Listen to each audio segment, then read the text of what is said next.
Bismillahirrahmanirrahim. Assalamu alaikum. Students, hope you all are fine. Today we will continue our next topic, citric acid cycle. In the last lecture, we end with the formation of acetyl-CoA or pyruvic acid, and I told you that the pyruvic acid will form acetyl-CoA. This will be able to continue the TC cycle when come in mitochondria. So first of all, what is why it is called citric acid cycle? The first compound which is formed in this cycle is citric acid. That is why it is called citric acid cycle, and it is tricarboxylic acid. That is why it is called tricarboxylic acid cycle. And as it was introduced by Sir Hans Krebs, that is why it is called Krebs cycle or Krebs citric acid cycle. So the acetyl-CoA, which is derived from pyruvic acid in the cytosol by the process of glycolysis, then it will continue the TCA cycle and transport it to mitochondrial matrix and then oxidize completely by citric acid cycle. Various reactions are involved in this cycle and which are categorized into 4 stages. First of all, see the cycle, then we will discuss each reaction in the cycle. It is started from acetyl-CoA, that is formed from pyruvic acid, and this acetyl-CoA combined with oxaloacetate, and then it forms citric acid, and that citric acid will then convert it to isocitric acid, and then it will form oxalosuccinic acid. The oxalosuccinate or oxalosuccinic acid will then form ketoglutaric acid, which will further convert it to succinyl-CoA. The succinyl-CoA then form succinic acid and then fumaric acid. Fumaric acid will convert it to malic acid, and then the malic acid again converted to oxaloacetic acid. So the cycle then continue, and in this way acetyl-CoA will completely oxidize and produce water and carbon dioxide.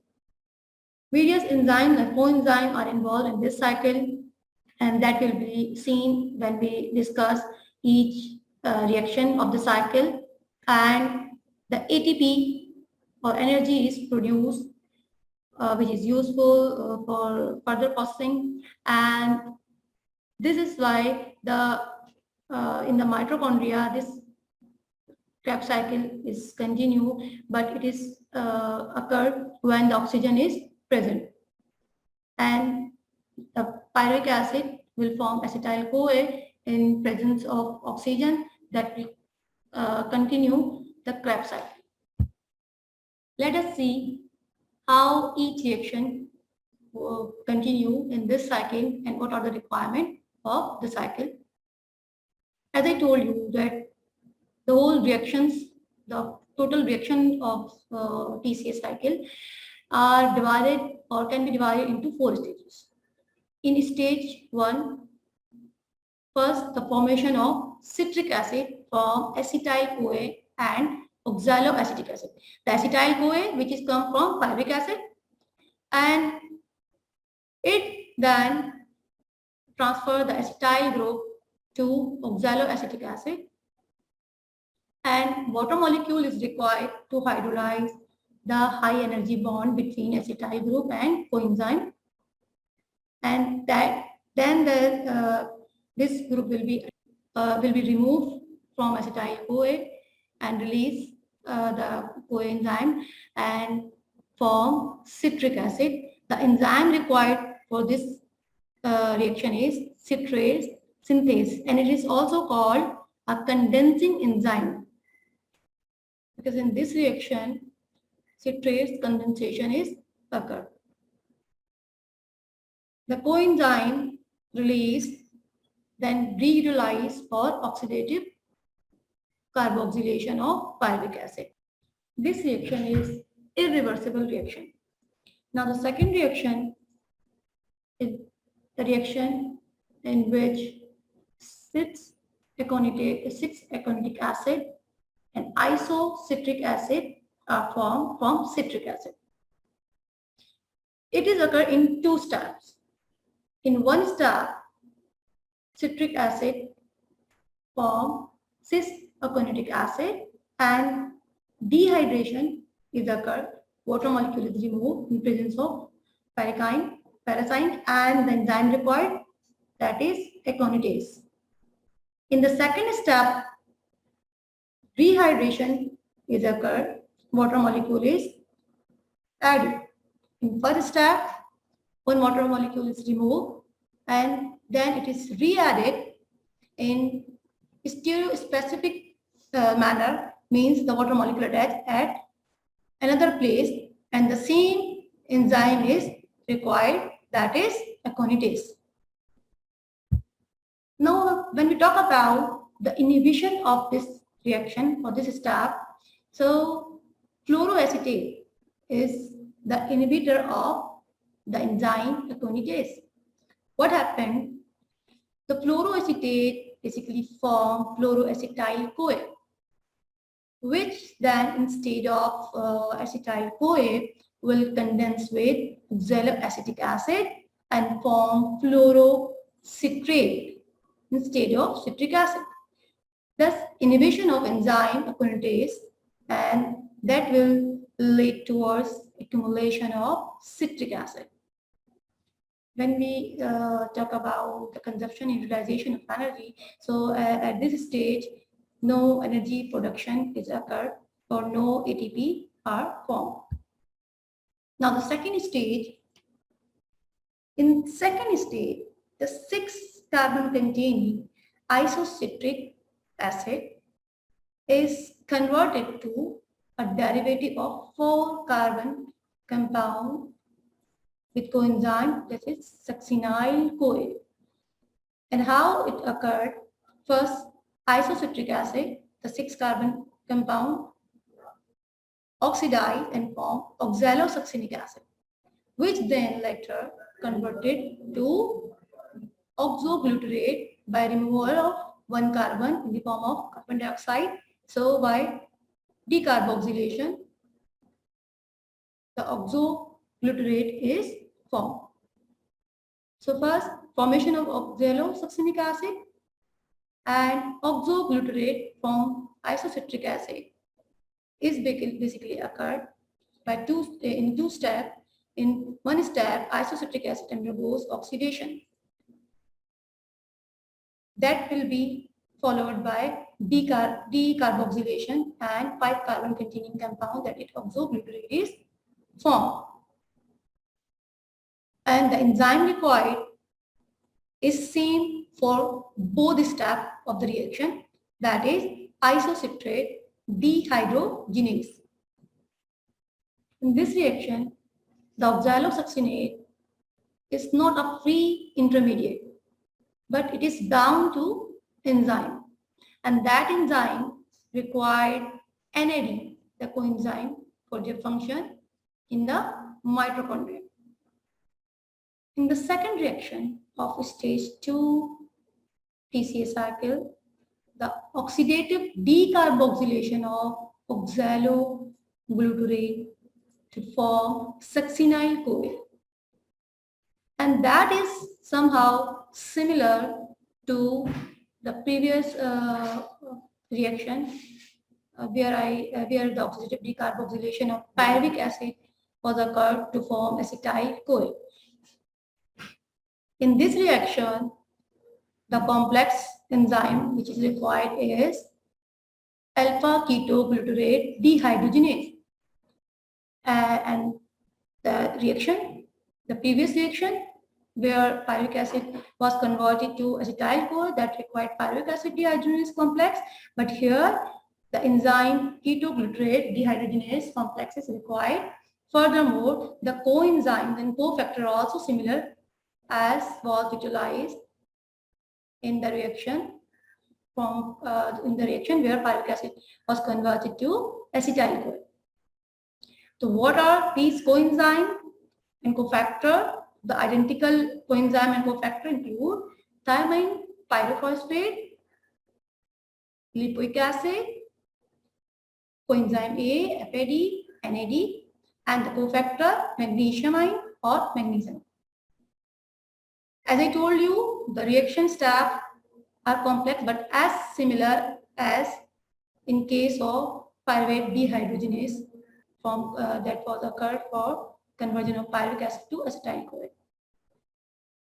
This reaction is also irreversible reaction.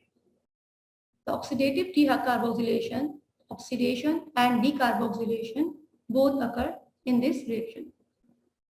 As at every step where the inhibition occurs, I would like to make you understand about the inhibitors of the step or the reaction. So at that stage, arsenite can inhibit the reaction by causing the substrate glutarate to accumulate, and it inhibits this reaction.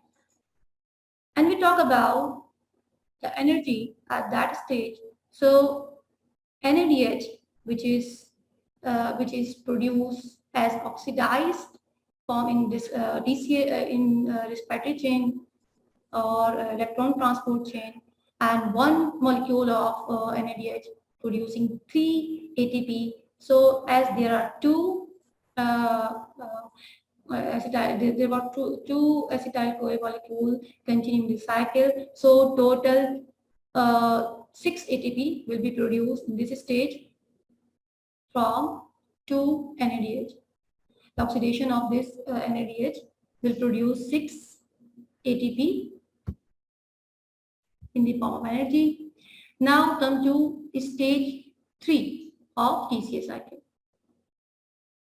The succinyl-CoA, which is formed in the previous stage, is then converted to succinic acid to further proceeding the cycle. And the enzyme required at that stage is succinate thiokinase. This enzyme also called succinyl-CoA synthase. The other reaction is basically the formation of ATP. What happened?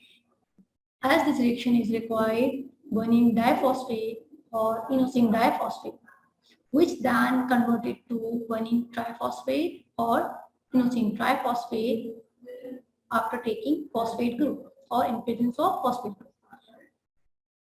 And then with the action of enzyme nucleotide diphosphate kinase, because these are the nucleotides. So after this, or after the action of the enzyme nucleotide diphosphate kinase, ATP will produce from that triphosphate, that is guanine triphosphate or inosine triphosphate, by releasing one ATP adenosine triphosphate. So in this reaction, ATP are formed. The important thing you should know here that ATP is produced here substrate level. And what is the substrate level phosphorylation? I told you that there is no electron transport chain participation. So ATP is produced without participation of the electron transport chain. And this is the only substrate level phosphorylation in the TCA cycle. And the substrate level phosphorylation we were also studied when we were studying the glycolysis. So when we calculate the ATP production is at this stage, so 1 ATP produced at the substrate level. So as 2 molecules of acetyl-CoA are participating, so 2 ATP will be produced in this stage. Now come to stage 4 of TCA cycle. Now come to the stage 4 of citric acid cycle. In this stage, basically 3 reactions are involved, in which succinic acid is oxidized to the first participating acid, that oxaloacetic acid. How it occurs? It occurs by 3 step-by-step reactions.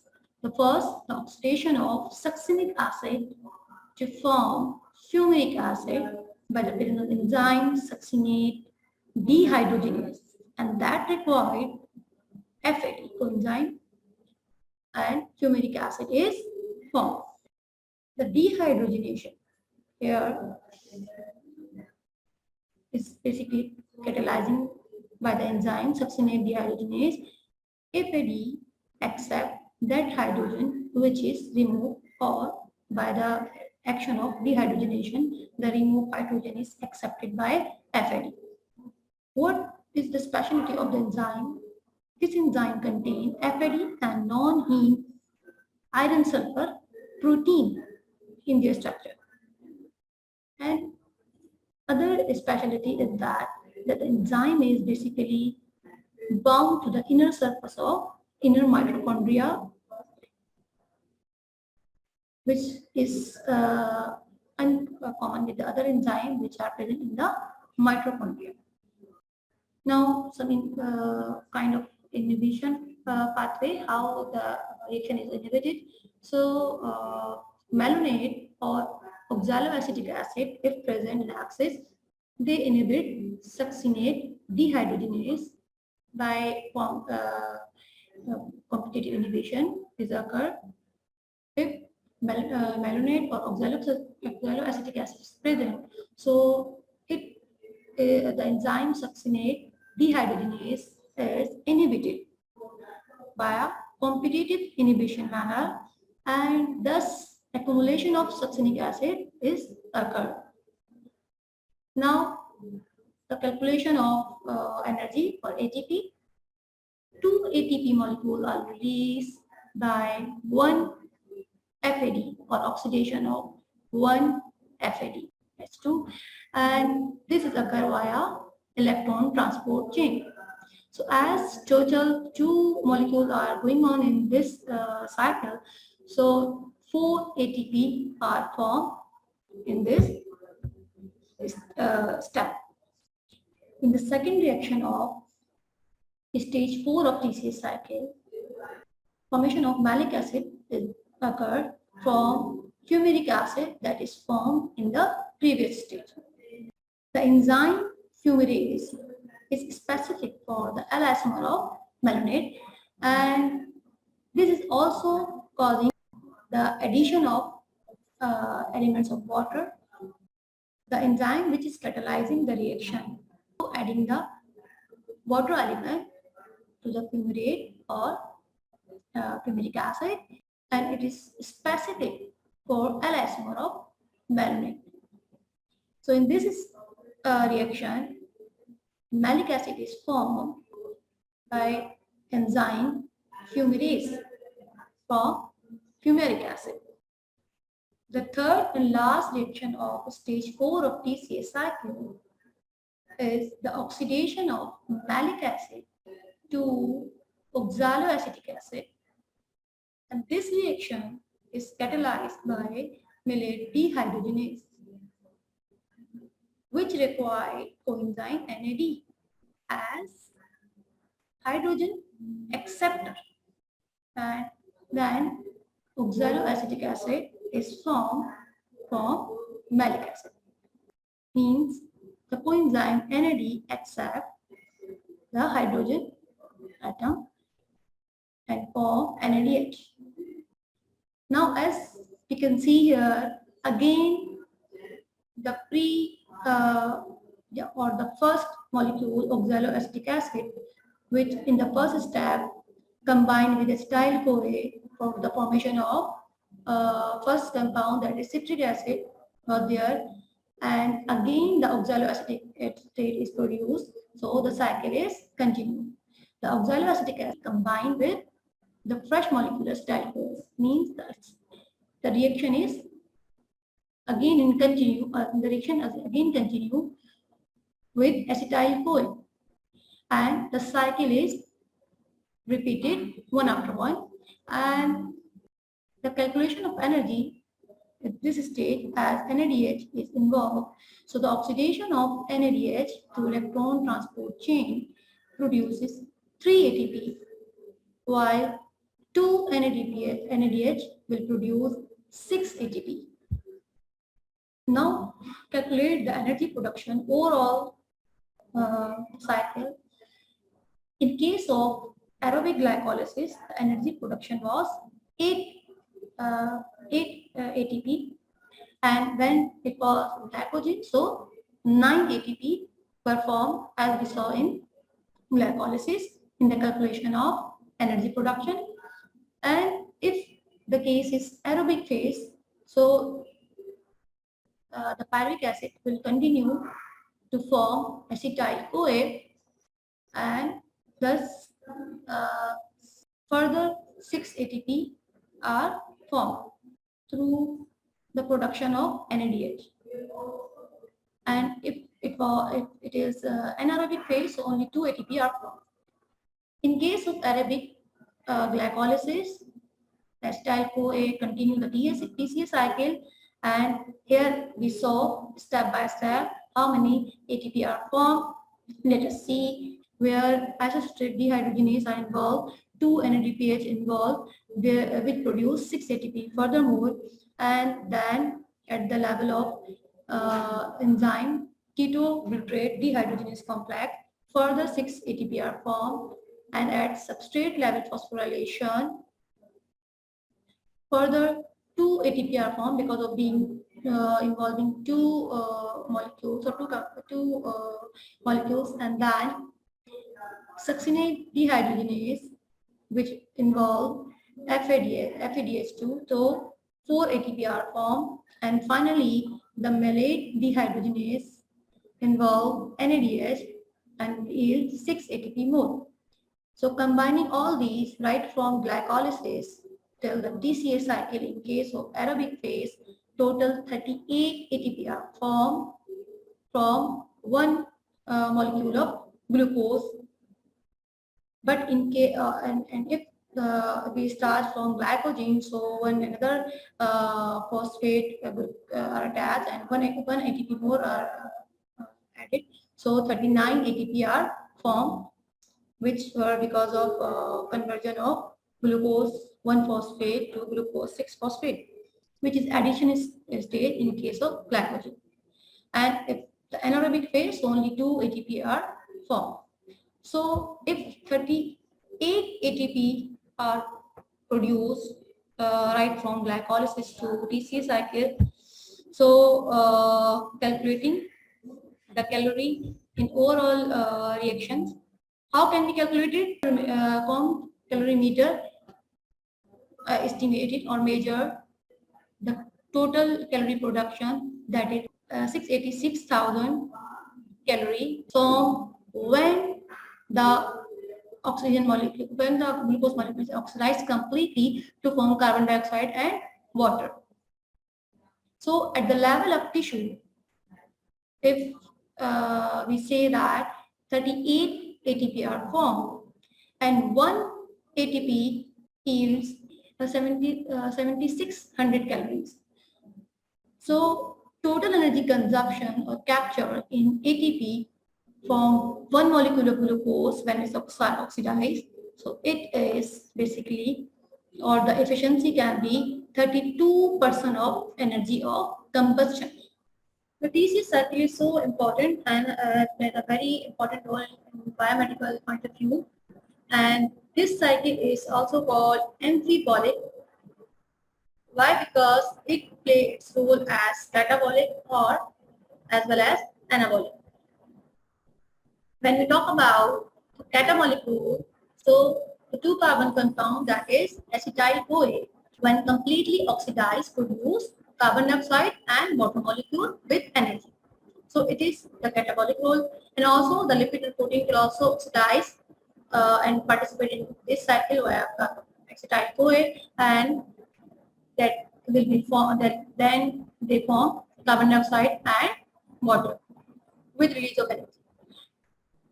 And in case of anabolic role or synthetic role of this cycle, various compounds are formed through the intermediates of the TCA cycle. How?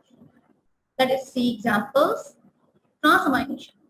The transamination with the enzyme transaminase or aminotransferase, they can produce keto acids. These reactions are irreversible. Like the keto acid, like pyruvic acid or glycolic acid or ketoglutaric acid, from alanine, aspartic acid or glutamic acid can also reverse back. So the intermediates of the cycle with carbon skeleton can participate in the synthesis of non-essential amino acid.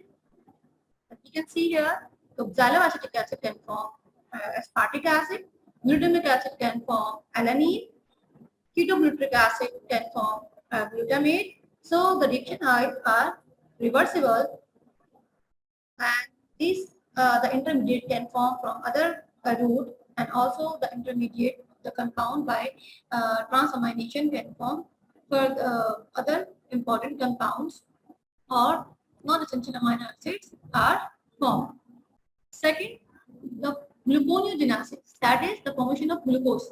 The amino acid or other amino acid also contribute in the process of gluconeogenesis.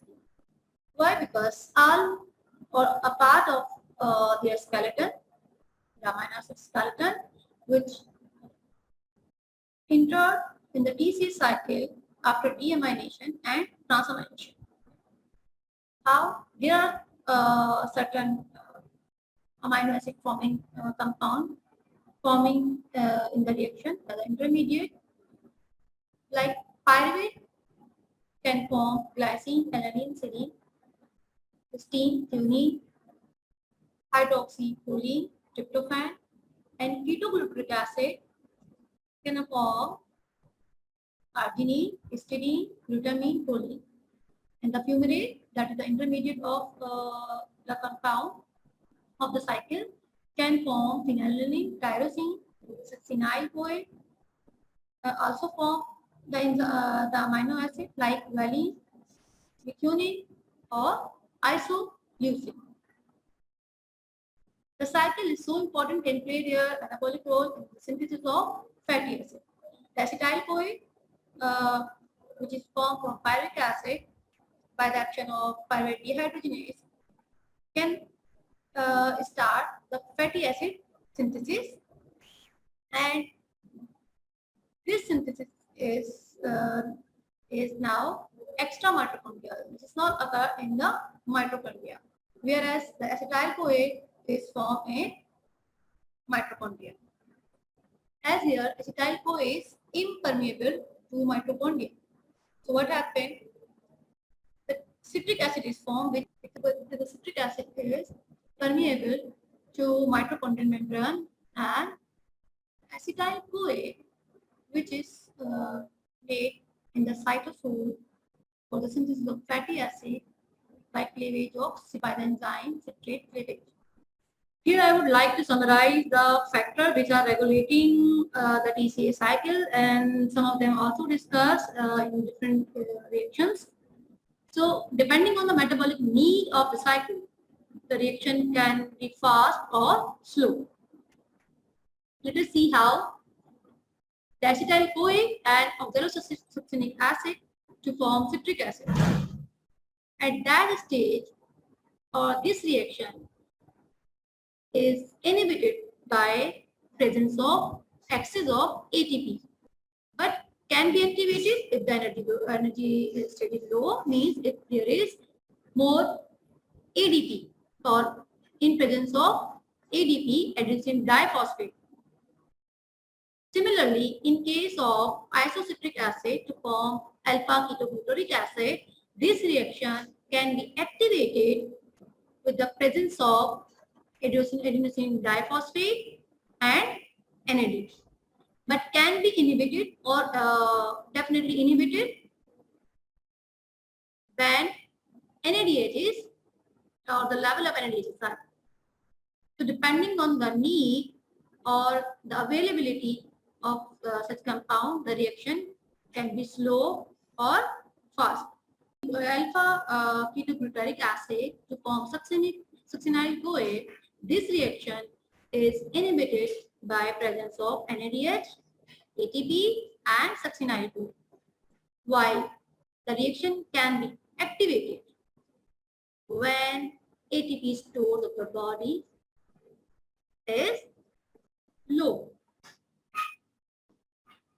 So depending on the need of the cell, the reaction can continue or reaction can be fast or slow, or the cycle rate of the cycle is high or slow. In case of rest, when the body is at rest, so no ATP is being utilized at excessive rate. The store is high, cycle will be slow. Now, there are certain non-physiological inhibitors of CAP cycle that include fluoroacetate, mercury, arsenide, and malonic acid. As I told you earlier, fluoroacetate is converted to fluorocitric acid. Citric acid is then accumulated in the body. It basically irreversibly affects the enzyme aconitase, or can say poison the enzyme aconitase. Also, mercury and arsenide poison some enzyme which is having that thiol group or mercury group. The enzyme are dehydrogenase, alpha ketoglutarate dehydrogenase. Malonic acid also inhibit the succinate dehydrogenase by competitive inhibition method. So we saw today the TCA cycle and different biomedical importance of TCA cycle, as well as the factor regulating the TCA cycle. This is all about today's lecture. Thank you so much. Allah Hafiz.